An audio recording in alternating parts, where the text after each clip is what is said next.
Alaikum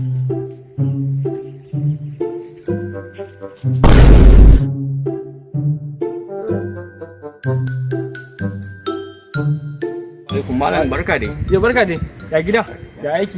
Yawa, me ke tafi da kai malam? Da Allah tambaya nake, an ce mun kamanan haka ne wajen gidan sani likita. Sani likita? Eh. Oh, to na gane. Kun ga ka san da yake mu jiya mun da daga Nijar. Can wallahi mata makale a cikin rerai. To shine yanzu kuma mun da gida a gaje. Na gani ba zan iya fama da rerai a jikina ba. Kaga kama wanda riga da take jikina, tifa binin da karkade a jikinta. Kai ga wando na ma tifa ɗaya nake zo da karkade a jikinsa. Saboda haka yanzu wa kake tambaya ma? Sani likita. Sani likita. Okay, na gane. Wannan mutum ai likita ne na kirki. Ai idan ka nemi likita a nan garin duk garin nan ba kamar shi.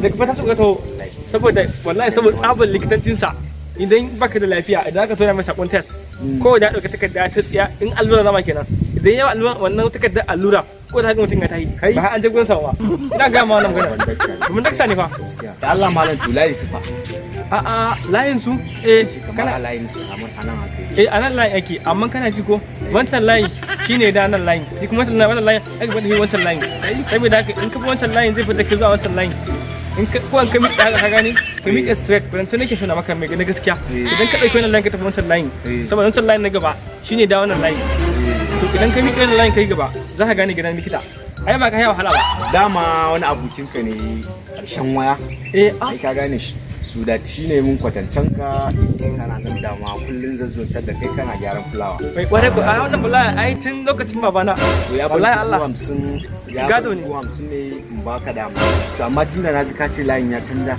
kai din ba ka canza ba kai bane a'a gaskiya wannan layin shine kuma ni ne a'a ba kai bane a'a malam ba haka ba kai bane kudin ka bani kawai a'a ka gani ba kai bane ka ga dan kan mana